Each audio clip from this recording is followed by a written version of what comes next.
darkness veils his lovely face, I rest on his unchanging grace. When all around my soul gives way, he then is all my hope and stay. On Christ the solid rock I stand, all other ground is sinking sand. All other ground is sinking sand.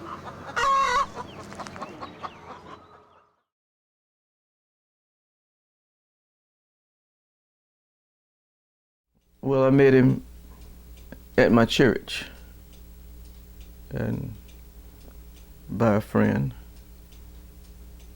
What friend was that?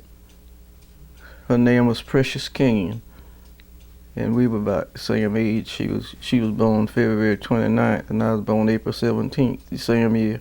Mm-hmm. Well, she's dead and gone, but she the one to introduce me to him. She knew them, but I didn't know. She had relatives in the area that he lived in, and I mean, a lot of things happened. I mean, he was living in New York, and I was living here and going to school, high school. What was he doing at the time? What was he doing? Yes. Well, he'd gotten out on his own. He was working at in New York. He was working with Pennsylvania Railroad at that time. And we corresponded by mail because there was no telephone, not then. Oh, it was, you know. He would come home in the summer and visit. I reckon that wasn't about a couple of summers, I reckon, because I wasn't that old. So when did you decide to marry him? The year I finished high school. He proposed? Yeah, by mail. He sent me an engagement ring that year for my birthday, the 17th of April. And then he wrote a letter to my parents asking them for me. Now that's enough of that. Well, he was a hard-working person. He was an easygoing person, and he always tried to do the best he could for his family. It wasn't easy all the time because working on the farm was a rough road to hoe. He started working for a railroad company in 1952. It made it a little bit easier, not very much, but a little bit easier, because with 6 children, it was kind of hard. But we made it. By the grace of God, we made it. And I know that if it hadn't been for the Lord, we would have never made it. Because when you look back to see what the things that you had to do to make the earth out of living.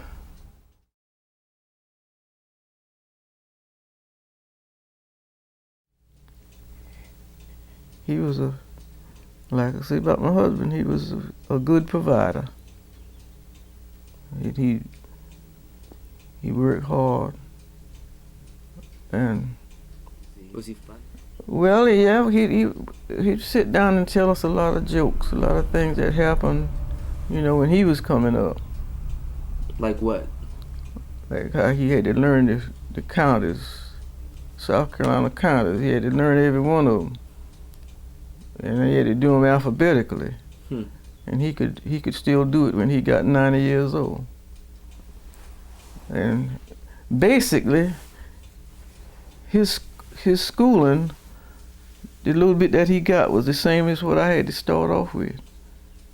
All the kids in one big room and one teacher. And he had to teach whoever's on a different level. Then he'd put them all in a line and have a spelling match or some stuff like that. I mean, he didn't go to no more school in the 3rd grade. But he could figure anything he wanted to figure in his head. If you tell him you want a room 20 foot by 50 or 20 foot by whatever, he could figure in his head how much material he was gonna need. But I mean, as far as farm people didn't really have a lot of time to spend with their children, no more than work time. That's the biggest time they had together, was mostly work time, because there was always something on the farm to do. When I was coming up, the first time I remember peas being, dry peas being shelled, we had to beat them off with a stick. So then, as the years passed, they got a thing, a thrasher, a pea thrasher. And we had to pick peas, but my daddy would always, if he had to go somewhere, and he'd leave us to work,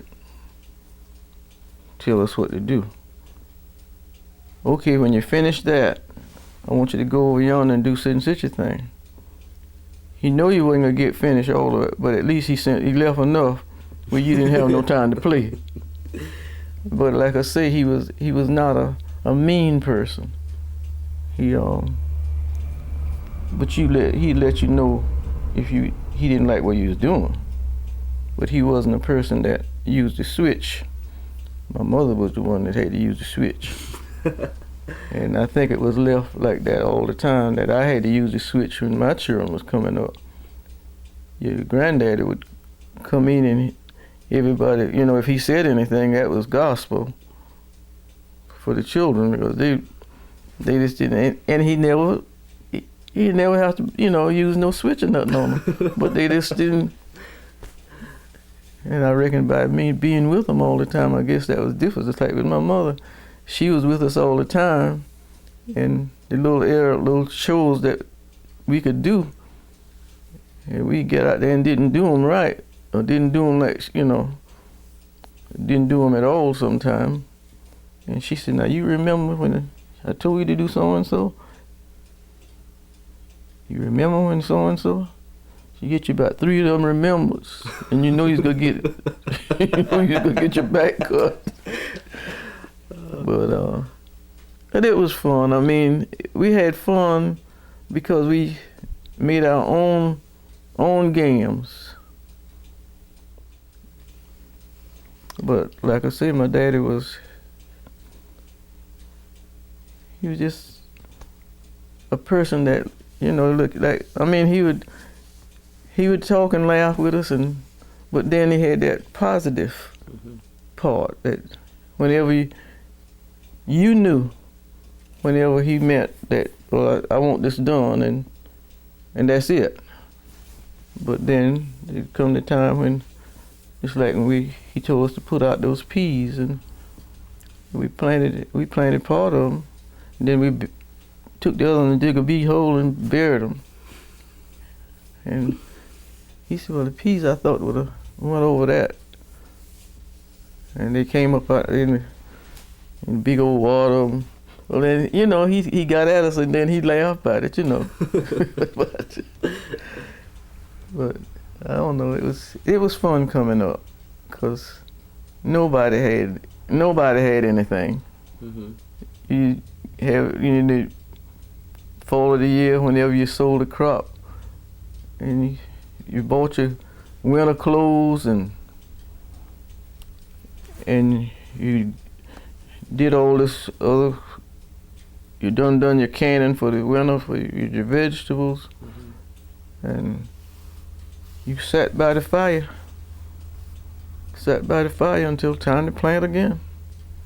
We went to school 4 months out of the year. December, January, February, no, November, December, January, February. 2 months we went to school. And when I was in this 5th grade, I think it started with 7th grade. 7 months. And from 7, then we went to 8. And then by the time I got to high school, it was going 9 months.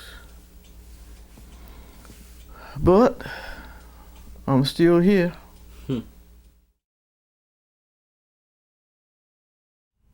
All of my children, my grandchildren.